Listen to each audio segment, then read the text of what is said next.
I met the perfect man. We fell in love, don't hold this against me, 3 dates. But in that time, over the course of however long, and we weren't intimate, but we were absolutely perfectly matched.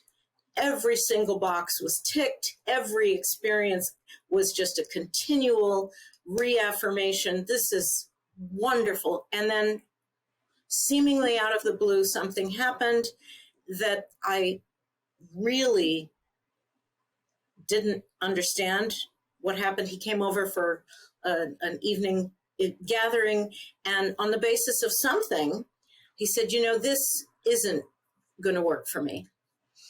And that was painful, but what made it even more painful was his reasons, as lovingly as he gave them and as much as he tried to be clear, were like, what are you talking about? This isn't me. This isn't anything that's happened. I have no idea. So I am feeling much better. I've been doing a ton of work. It's been a few weeks. But even this morning I was crying. And so when I start talking about it, sometimes I start crying again. So there's some stressful thoughts there about, I'm not even sure what all they are having to do with.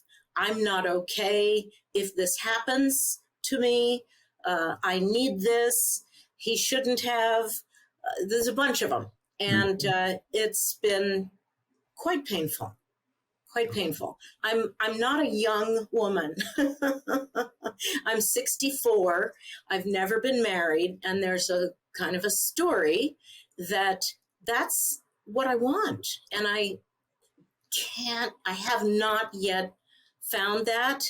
And, just one disappointment after another. And this one seemed particularly difficult because so much better quality of a person and a match than anything I've experienced before. I've met people and connected with them, and it's been maybe, but this was wonderful. Such a good match. So enough story. Okay. Well, that could actually be a good place to start is, we were absolutely perfectly matched, and we could just jump right in, right? It just feels not okay, Right. It's like I lost something. Yeah. So and I didn't do it. There was nothing I could have done differently. Yeah. Yeah. So you were absolutely perfectly matched. Maybe there was something I could have done differently, but I didn't. So whatever it might have been, obviously, we were perfectly matched. And sorry. Okay. So is that true? That's your experience. Is that true? Yeah. Okay. Yep. And can you absolutely know that you were absolutely perfectly matched? No. Okay. So how do you react? What happens when you believe this thought that you were absolutely perfectly matched? When before he said no, my reaction was peaceful, felt fine. Mm-hmm. Afterwards, I feel hurt, broken, wounded, like something has been taken, something precious. This thought makes that even more precious. So the loss is even more strong. When you're thinking we were absolutely perfectly matched, and then he says, this is not going to work for me. There's such a discrepancy there. It's it's a fall. Yeah. And as I say, out of the blue, there was no argument. There was no conflict. There was no event. Just bam, Yeah. So obviously the perfect experience, because it couldn't have been any worse. Yeah. So when you think that you were absolutely perfectly matched, what are the images you see? The memories of the chats on the phone, the texts, and the time we spent together that was easy, happy, calm, just like home. Yeah.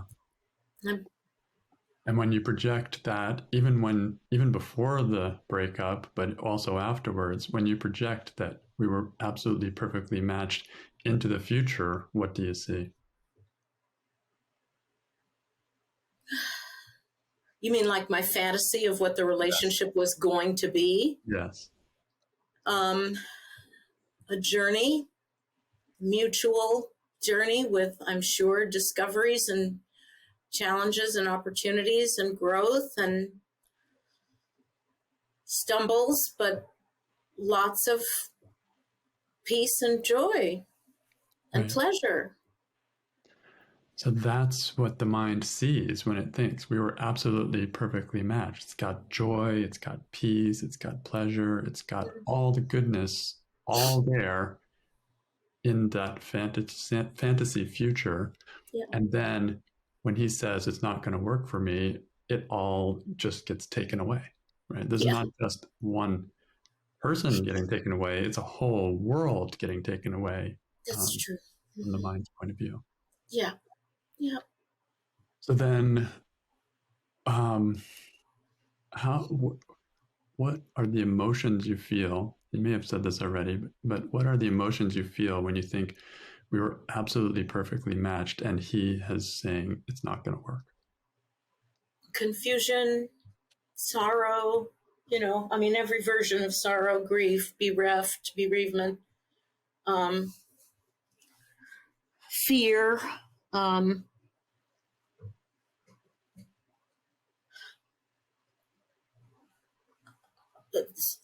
I would say predominantly confusion, Mm, yeah. confusion and sorrow. Yep. And then And a little anger, not a lot, but a little. got What's it. wrong with you? Right. Right. Which leads me to the next question. How do you treat him, at least in your mind, when you think we were so perfectly matched and he's saying it's not going to work? Well, there's some wanting to beg for explanation. I mean, intellectually, I know, I know, Sure. but please, what? Explain why? And I'm not so consciously aware of this, but I'm pretty confident that there's a level of change. Mm-hmm. Change your mind. Wake up. Don't you see? We were absolutely perfectly matched, right? It's Yeah, like, yeah. yeah, yeah. And I know this is a little more story, but the reasons that he gave were contradicting things he'd already said that were good, that were fine. We'd specifically, nope, not anymore. And he didn't even say, I changed my mind or I realized nothing. So frustration and in terms of treating him, um, some demanding energy, like, explain this or at least admit, that you did change your mind. You weren't fully clear when you previously said what you said. And these things that you said you wanted, you now are saying you don't want. And that's not fair. Right. It's Right. wrong. Damn it. Stop it. Yeah. I love that you brought that in. It's not fair. That's the feeling. Like you were Yeah. going in this direction and I could see it. And now you're saying this, like you changed the rules in the middle. Hey, what's going on? Yeah. Yeah. Yeah. Yeah. And this is the second time in my life someone has said, this is for keeps, or, till death do us part, even at an early stage, like, this is what I'm after. This is what I want. This is how I feel. And then, so more story. Got Enough. it. Okay. And then lastly, how do you treat yourself when you think that we were absolutely perfectly matched and he's saying it's not going to work? I'm not sure. I'm not really sure. My mind is wanting to get intellectual about understanding the question. I'm willing to sit with that for a second and see how I treat myself. What occurs to me is I feel sorry for myself. Yeah. Maybe I pity myself, and some extrapolations of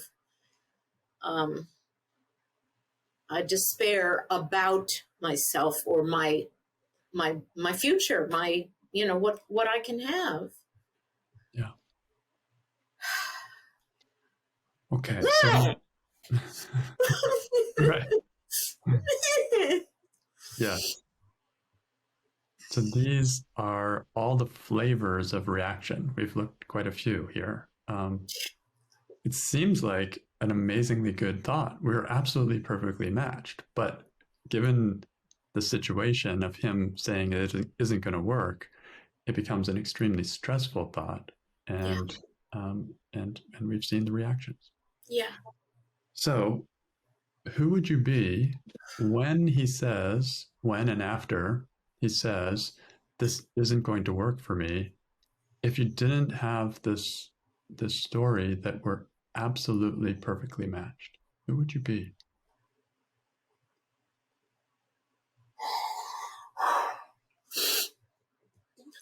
Oh, interesting. I'd just be. I don't know. Yeah.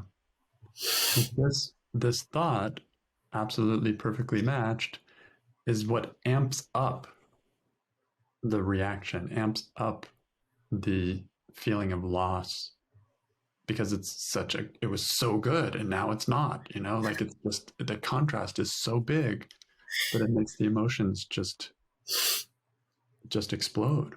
Count on my life for drama. Yeah. This thought brings drama. That's exactly it. This thought. And without the thought, it's kind of boring in a way. It's like, oh, okay, that didn't work out. But in the absence of drama, there is also an absence of that suffering as well. That's all. Yeah. So look at him. He's telling you it's not going to work for you, for him rather. What do you see when you think, if you don't have the thought that we're absolutely perfectly matched, what do you see? Oh.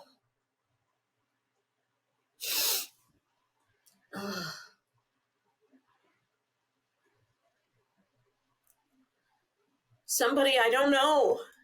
Actually, I don't know this guy. I don't know where that came from. And it doesn't match anything I thought I did know. So, who are you?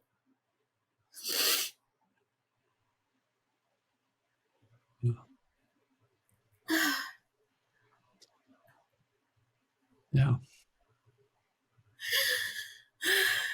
So, having seen the effect of this thought on your experience, let's play with some turnarounds. I just before you do that, I'm a little bit struggling with this last question, because there's such a belief that I did know him, that, part of me feels like I do know you.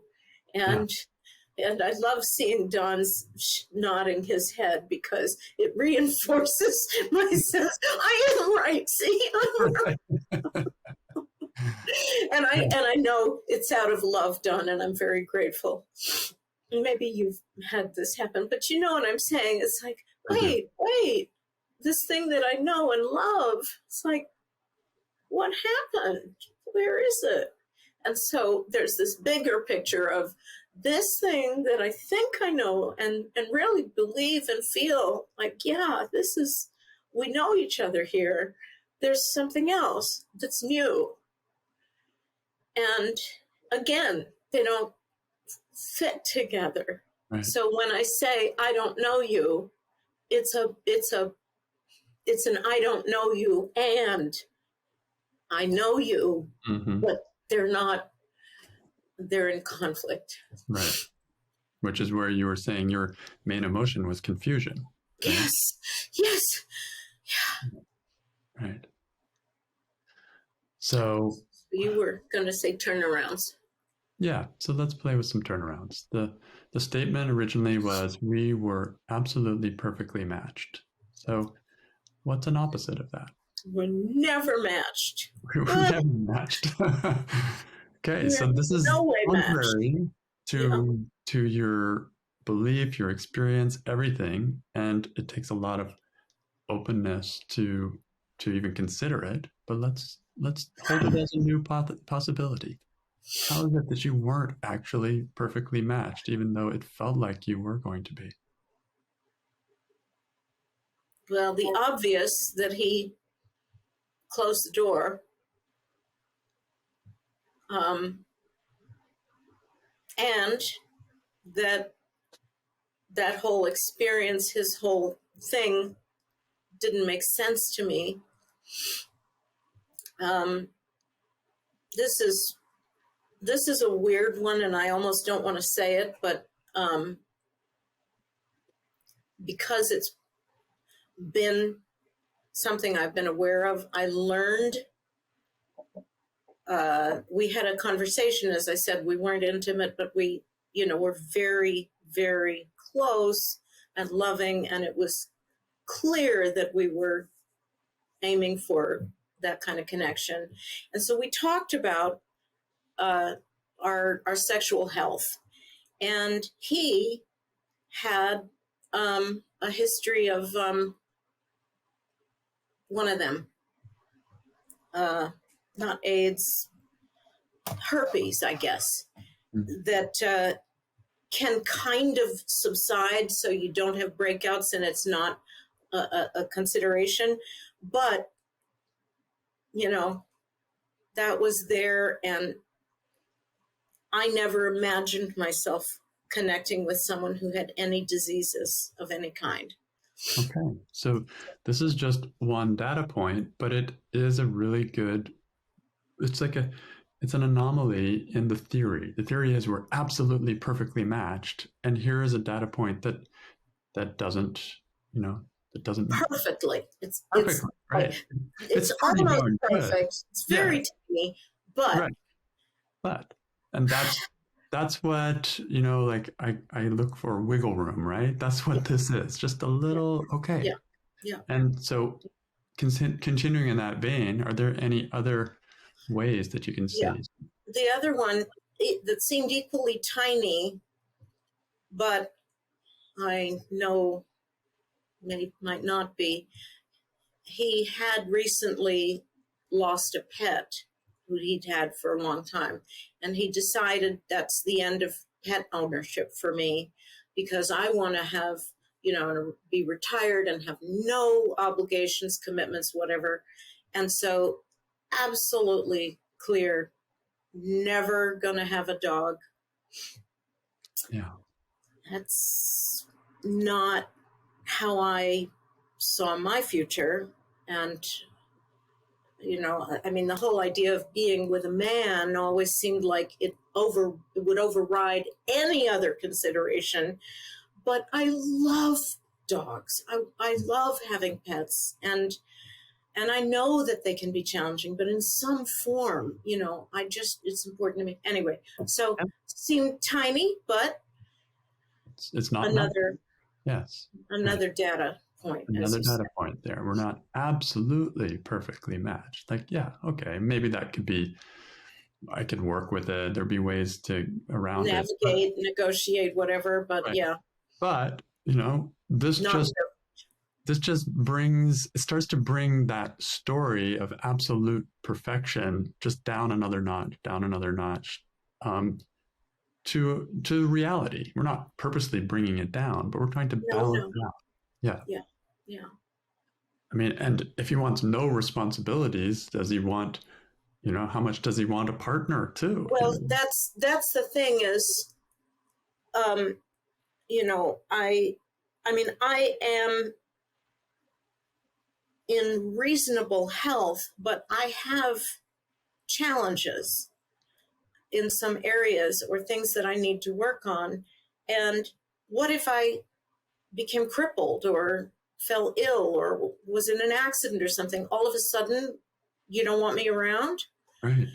And how would you feel if you were the one that got hit by a car or had a stroke, and suddenly, what would you expect from me? Would it be okay for me to just say, nah?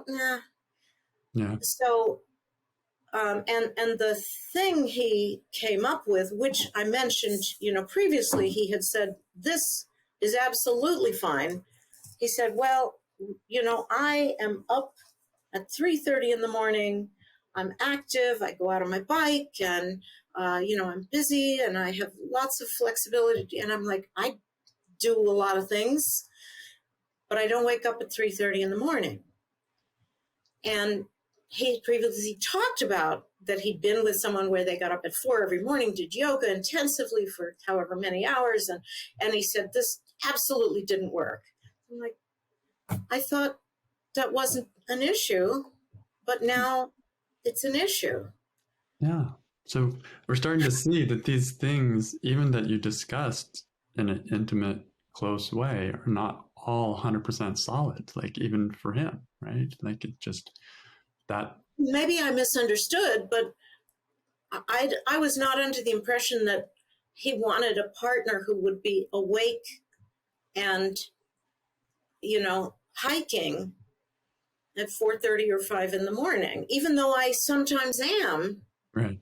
He even said, so it's like.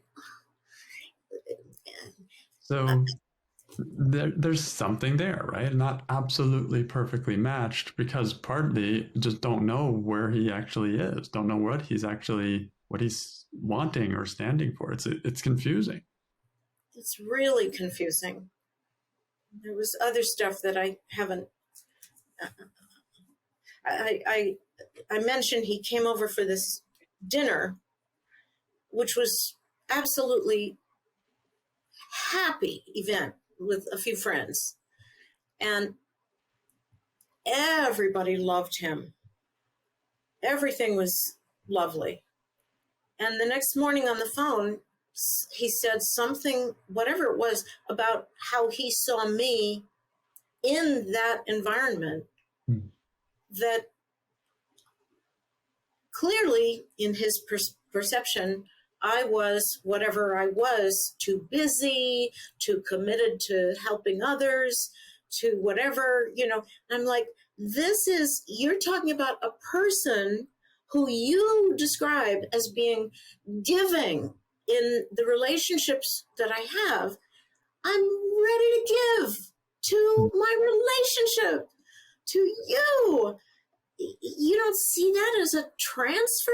I mean, it just was like, what's the problem? So sorry to bring up more story, but no, this fits in with this turnaround, that we were not absolutely perfectly matched. He didn't quite understand, for whatever reason, your giving nature, that giving to everyone still had plenty left to give to him, or whatever it was that didn't work for him about that. Yeah. It's like he was on a different wavelength in a way. Or he might have not been telling the truth, and that is also possible. Or that, right. So the absolutely perfectly matched thing could be based on some non-truths there, something not 100% reliable. I doubt it, but it's certainly possible, even if it's just, my hunch is that he is projecting this thing based on his past, that he sees me as a red flag that looks like stuff that didn't work for him before. It's like, but I'm not that, Right. Right. and So that even that can be an example here where we were not absolutely perfectly matched because he was projecting, if that's what was going on, he was projecting onto me something from his past that isn't me. So he wasn't actually seeing me. And so even though there was a lot of compatibility and everything, there was just like he couldn't see. Um, so not perfectly matched. Not perfectly matched. So this is where, like we could sit in this for hours in a way and just kind of find different ways that he was not as perfectly matched as the mind would say, right? And it's not to negate all the things that you saw, right? But it's just to balance that story. And the only purpose for doing that is to come in alignment with the reality of the situation, which is he said it's not going to work for him. And he's kind of stood by that as far as I've understood. Absolutely. Yeah. So that's reality. And I'm starting to hate that word, reality. Reality can have some bad connotations. God damn it, no. So what the only time reality hurts is when I'm attached to a fantasy that's not matching it. That's all. That's not matching it? What's that? That's not matching it. Matching it. Yeah. So we're just questioning the fantasy a little bit and balancing that a little bit so that it's not at such odds to what's really happening, to reality. So yeah, this work is not for the faint of heart. For sure. The other thing I won't do today, because I know we're out of time, but I might enjoy exploring in the future, is my assumptions about myself and what this means about me, because the whole pain of feeling like I've been left and like I need whatever it is that I think I'm not sure what all of that is, but I'm guessing pretty strongly that there's some underlying beliefs about what that means about me and for me. Yes. And that the whole be a great area to explore. In fact, that's kind of what, when I asked that question, how do you treat yourself? I was imagining some flavors of that already poking up. Yeah, and as I say, I'm just not really clear about what that is. Yeah. A good prompt for that is like, I've been left and it means, and then just fill in, like, just take a blank piece of paper. What does that mean about you, and then, as you already mentioned earlier, what do I need? I need this, and what do I want? Some of those things can be really good. Those prompts, I want, I need, he should as well, but mainly I want and I need. And then what he did this, he left me, and it means what? Like those kind of things can start give you ideas of what are the stressful thoughts that are underlying this, and then you can keep exploring by questioning those as well. So when you succeed at clearing through something deeply, and I'm sure it takes time and several passes, does it just lift and resolve in does your heart just lift, like, oh, it's okay? Yeah, that's it, exactly. And some take a long time, some can be in one go, it's gone, but some take a long time. But yes, that's the feeling. It gets lighter and lighter and lighter, and at some point you're looking at the same issue and you imagine someone doing the same thing to you, or that past trauma, and it's just not traumatic. It's just, oh, okay. It's neutral. That's the feeling that I've experienced, and many people I've talked to who do the work also experience. So thank you all for your very, very loving attention. I really feel your presence, and I'm glad, Edwin, that you did light up your face, because I can see it better. So thank you. And thank you, Todd, for supporting me. You're welcome. You're welcome. You know, I'll leave you with another turnaround to just kind of mull on with this same statement, and that is, I am absolutely perfectly matched with myself. You know, like that, regardless of whether he's in my life or anyone else is in my life or not, that one I can absolutely know is true. And there may be examples as you sit in that.